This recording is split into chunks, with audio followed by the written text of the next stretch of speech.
पढ़ाई करने वाले तमाम छात्र छात्राएं। हाल ही में अखबार में एक रिपोर्ट छपी है कि निष्कासित विद्यार्थी जो है कि अब 1 साल बाद यदि इस साल उसको एक्सपेल किया जाता है तो अगले साल वह एग्जामिनेशन हॉल में बैठ सकते हैं। अपना एग्जाम जो एक्सपेल होने के कारण छूट जाता है वह एग्जाम को आप अगले साल पूरा कर सकते हैं, लेकिन एक कंडीशन है इसमें।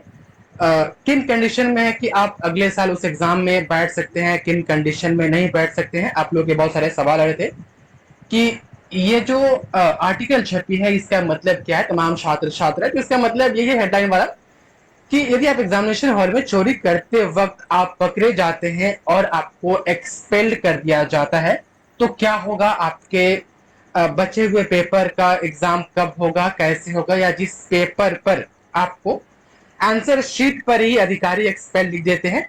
कुछ मामलों में यह भी होता है कि पेन से उस पर यह जिक्र कर दिया जाता है कि यह विद्यार्थी 1 साल 2 साल या 3 साल तक अपना अगला एग्जाम वो नहीं दे सकते हैं। तो उन्हीं के बारे में बिहार विश्वविद्यालय ने कंफर्म किया है कि किस सिचुएशन में आप अगले साल एग्जाम में बैठ सकते हैं और किस सिचुएशन में आप नहीं बैठ सकते हैं। अब 20 से 23 के छात्र छात्रा हैं या 21 से 24 के, अभी जो एग्जाम होने वाला है या अब से जो भी एग्जाम होगा, अब नई नियम ये आ गई है, अब से यही लागू होगा। तो तमाम छात्र छात्रा एक तो गुजारिश ये रहती है कि आप लोग चोरी ना करें तो बेहतर है। हाँ, अब जो सेमेस्टर सिस्टम आया है 23 से 27 में, उसमें हो सकता है क्वेश्चन का पैटर्न जो होगा वो बदलेगा। कुछ ऑब्जेक्टिव क्वेश्चन पूछे जाएंगे, कुछ सब्जेक्टिव होगा। सब्जेक्टिव में भी कुछ शॉर्ट क्वेश्चन होगा, कुछ लॉन्ग क्वेश्चन होगा। तो उसमें मतलब बनता है थोड़ा कि चलो थोड़ा मोड़ा देख लेते हैं। लेकिन जो अभी बिहार विश्वविद्यालय के जो एग्जामिनेशन जो होते हैं, जो 10 क्वेश्चन मोटा मोटी 10 से 12 क्वेश्चन पूछे जाते हैं और उसका 50% क्वेश्चन का आपको जवाब देना होता है, तो उसमें चोरी न करे तो ही बेहतर है। यहाँ पर देखिएगा तो कहा जा रहा है कि बिहार विश्वविद्यालय में परीक्षा से निष्कासित विद्यार्थी मतलब कि एक्सपेल विद्यार्थी अगले वर्ष दोबारा परीक्षा में शामिल हो सकेंगे। विश्वविद्यालय ने यह बदलाव छात्रों के लिए किया है। परीक्षा नियंत्रक डॉक्टर टीके ने बताया कि परीक्षा बोर्ड से इस नियम को पास करा लिया गया है।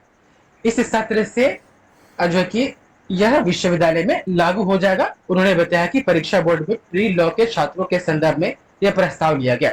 आप चाहे तो पूरा पढ़ सकते हैं, लेकिन एक एक्सेप्शन जो है कि यहाँ पर छोड़ दिया गया है। आप देखेंगे तो यहाँ पर कहा जा रहा है कि परीक्षा नियंत्रक ने बताया कि सिर्फ वैसे छात्र या वैसे स्थिति में वो छात्र अगली बार एग्जाम नहीं दे सकते हैं यदि उनके आंसर सीट पर जो भी अधिकारी जो है कि उनको एक्सपेल करे, वह अधिकारी यदि लिख देते हैं कि ये छात्र इतने वर्ष तक परीक्षा में नहीं बैठ सकते हैं, इनके एग्जाम में रोक लगाई जा रही है, तब जाकर के वो उतने साल तक उस एग्जाम में नहीं बैठ सकते हैं। अदरवाइज सीधे एक्सपेल कर दिया जाता है, 2 या 3 साल या 1 साल का रोक नहीं लगाया जाता है, तो वह अगले साल जो वह उस एग्जाम में बैठ सकता है और अपना एग्जाम पूरा कर सकता है। तो तमाम छात्र छात्राएं, इस आर्टिकल का मतलब यही था कि यदि आपको एक्सपेल कर दिया जाता है और आपके आंसर सीट पर नहीं बताया जाता है कि आप 1 साल तक या 2 साल तक या 3 साल तक या 4 साल तक आप जो कि एग्जाम में नहीं बैठ सकते हैं, तो इसका सीधा मतलब होगा कि आप अगले साल एग्जामिनेशन में एग्जाम दे सकते हैं, एग्जामिनेशन हॉल में बैठ सकते हैं अगले सेमेस्टर में या अगले सेशन में, यदि आपके आंसर सीट पर साफ साफ लिख दिया जाता है कि 2 साल के लिए या 3 साल के लिए इन्हें एक्सपेल किया जाता है, तब आप 2 या 3 साल तक आप उस एग्जाम को नहीं दे सकते। तो चोरी